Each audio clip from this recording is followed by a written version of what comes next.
everybody, welcome back to my channel, or welcome to my channel if you are new here. This video feels like has been a long time coming. It has been ages since I've sat down and filmed a sit down video like this, and it has been even longer since I filmed a video back in this bedroom. So welcome, it is nice to be doing this again, feeling slightly odd, but more so than that, extremely exciting. The last video that I uploaded on this channel will have been my Japan Diaries number 10, which is actually the last of the Japan Diaries videos. And so I thought, what better way to round off that season of my life, that season on this channel, than by doing a little bit of a Q&A, because throughout my time away in Japan, and also as I was uploading those videos, I was getting questions from you guys about my experience there. So let's get started. As always, when I do these Q&As, I ask for questions over on Instagram, purely because it is the easiest place to gather questions like this quickly. So if you don't already follow my Instagram, please go and do it. You can catch up with what I'm up to at the moment, and I'll give you a little bit of a sneak peek into my life if that is what you are after. The questions that I'm going to be answering in this video are specifically about my time in Japan and on my ski season. So a brief synopsis for those of you that maybe might be new here.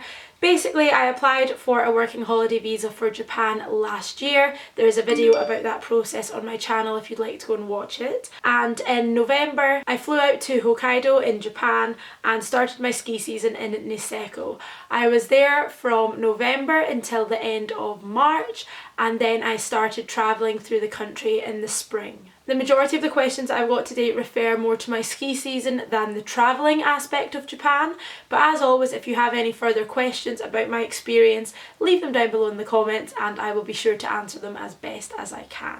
So, question number one, we have: did you already know some of the folk you skied with, or did you meet them there? And my answer to that is very quick and easy. I did not know anyone before I went to Japan. I applied for the visa off my own accord, I travelled to Japan by myself, and I waited patiently to make some good friends while I was there. I've always been quite an independent person, and I like the idea of doing things on my own purely because it allows you to meet more people, it gets you out of your comfort zone a little bit more. And when you're doing something like a ski season, you know that immediately you have something in common with everybody else that's in that resort. So it makes it that little bit less daunting to make new friends, to put yourself out there. And I feel like within the ski community, it's always a safe assumption that the people that you're meeting are going to be up for a good time, they're going to want to have a laugh. So it takes the pressure off a little bit. Oh my god, also, I'm wearing this top and I wore it specifically for this video before it gets resigned to my pyjama drawer, but I realised you can't actually see it when I'm sat down. So a moment for the top, please. I got this from a little souvenir shop in Niseko and I love it. The next question I have here is, what do you do for a living? And I am assuming this means while I was in Japan, what did I do there? I spent my winter season working in the Park Hyatt Niseko Hotel, which is in Hanazono. I was working within F&B, so my larger role was as a server in the lounge, but the majority of my shifts I actually ended up on the barista counter, which was perfect. I literally just made coffees for like 8 hours straight and then would ski in the morning or ski in the evenings when I didn't have work. Was the job difficult? No. Was the job tiresome? Yes. The majority of the time we were working 9-hour shifts 5 days a week.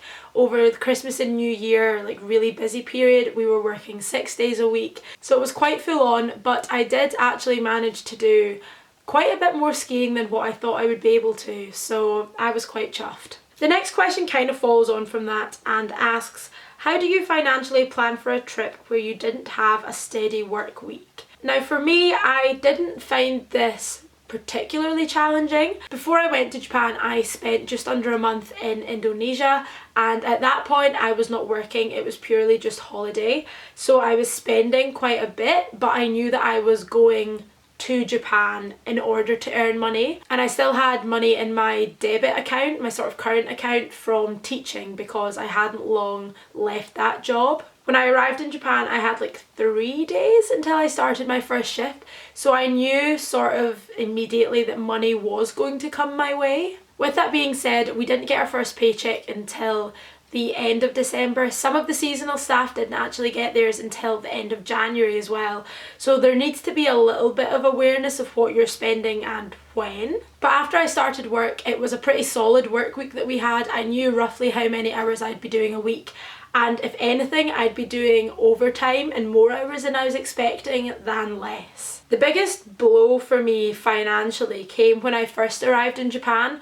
And we got told that we'd be getting taxed 40% of our earnings, which was something that wasn't initially made clear in the contract. I had no idea that I'd be expecting that amount of a wage cut. From doing my little bit of research, I was expecting around 20% income tax, which I had prepared for.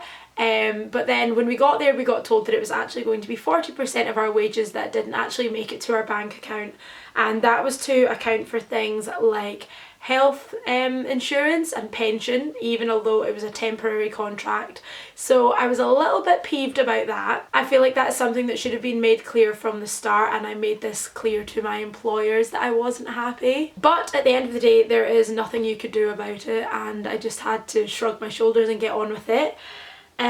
So when I got that news, I was feeling a little bit apprehensive. I was thinking, oh my god, there's no way that I'm going to be able to save any money from this trip. I'm going to be digging into my savings far more than what I was hoping that I would be. But that didn't actually turn out to be the case. Obviously I had to use a bit of my savings for December, but once I got my first paycheck, I was then able to live off of that for the entire time that I was in Niseko. For the rest of the time that I was travelling Japan, I was literally just using my cash card, so using the wages that I'd been paid working at the Hyatt. And those same wages actually then did me for my first week of travelling in Vietnam as well. So although I wasn't getting paid as much as what I thought I would, I still managed to budget pretty well, and I didn't spend nearly as much as I was expecting. Okay, on to a bit of a slightly different question now. Someone has asked, how does the Japanese ski experience compare to Europe? And this is a question that I was asking a lot before I sort of made up my mind on where I wanted to do my ski season. For me personally, the majority of my skiing previously had been done in Europe and a little bit in Canada, so that's what I had to go off of. Japan was something completely new. I had never been. I had not even really considered the idea of doing a ski season in Japan before the visa application was pretty much already started. But trying to summarise it in the best way that I can, starting with terrain. Skiing in Europe, you have the Alps. So obviously it's a very mountainous region, whereas Japan is very hilly. Because of that, in Japan you don't get the length of runs that you would get in Europe. You don't get the steepness that you'd associate with sort of Europe's red and black runs. And in terms of the scale, the ski resorts in Japan are pretty small. I feel like you can ski in Europe for like half a day and just hop across different valleys into different resorts, have some lunch and then make your way back, and that's your entire day skiing. You could probably ski from one side of the mountain that I was on this winter to the other in like an hour, maybe less. But where Japan really comes into its own is the powder snow. I have never skied on snow like I experienced in Japan this winter. It just was insane. Obviously skiing the majority of my time in Europe, I am used to pisted runs and the occasional bit of off-piste, and that's what fell within my comfort zone. Over in Japan, however, it is a totally different kettle of fish. People don't go to Japan to ski on the marked runs. Obviously, as I've mentioned, they're not very long, they're not very steep, they're not very challenging. So unless you're a beginner skier, you're going off-piste, and that is where you stay for the majority of the season. The moment the snow comes, it comes hard and it comes deep. During the depths of winter, we were getting like 10 centimetres of snow a night on average. Some nights it was closer to like 25-30 centimetres of snow. And that's the sort of conditions that Japan is renowned for. I got myself some new skis when I got there to cope with the powder snow. The first couple of weeks I felt like I was learning how to ski all over again, but oh my god, was it worth it. Continuing the comparison between Europe and Japan, I am now going to rope in the next question, which is actually just a bit of a statement.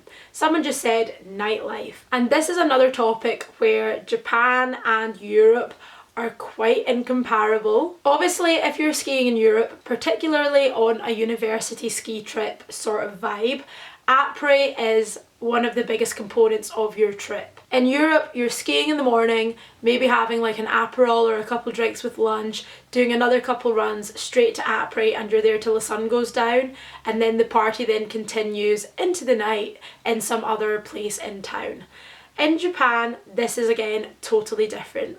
There was not really much going on the ski hill at all. There is nothing that is sort of comparable to an après vibe up the mountain. I think there was like 3 different huts up the mountain that served like ramen and katsu curry, but that was about it. There was nowhere that you were stopping for a cheeky wee rum hot chocolate, nowhere that you were going for an Aperol Spritz, and there was certainly nowhere up the mountain where you were dancing on tables. That all came much later into the night. I stayed in the biggest of the 4 towns at the bottom of the mountain, which was called Hirafu, and in Hirafu there are a couple bars that would tend to get busy around like 8 o'clock, so you're really missing out on that afternoon drinking. That just doesn't seem to exist. But around 8 o'clock you go to the pubs, to the bars. There's also karaoke in a couple different places, and then there was sort of one main nightclub that everyone would go to. I say nightclub because it didn't really start as a nightclub at the start of the season, and it just sort of became adopted as the Seasonairs bar. And let me tell you, although Hirafu was small, although there wasn't the similar range and choice of nights out and of après as what you would get in Europe, we had the best time. And about a month or 2 into the season, reflecting on the situation that we were in, I was almost quite glad that I was in Japan and experiencing that sort of drinking culture and nightlife rather than being in Europe, because a lot of my shifts at work were 2 p.m. till 11 p.m. and if I knew that I was leaving all of my friends on the mountain to go to work and they were all going to Après, the jealousy would have probably eaten me alive. Whereas the fact I could go to work my 9-hour shift, and then go out and everyone would still be out on the night out, rather than having gone to their bed 4 hours before because they've gone too hard at Après, it was manageable. It was doable. The way that it worked out in Japan was probably far better for my sanity, my bank account and my liver. So everything happens for a reason. Also, let me just tell you here, karaoke being a staple of most nights out is perfect. So much fun. Okay, on to the last few questions here. I've got 2 that are quite similar, so I'm going to discuss them at the same time. The first question is, have you been in contact with locals or only around foreigners? And the second question is, did you ever have any issues speaking English, or did most people speak English there? So when I first arrived in Japan, I spent 2 days in Sapporo sort of getting all of my bits and bobs organised, and at that point it was the middle of November.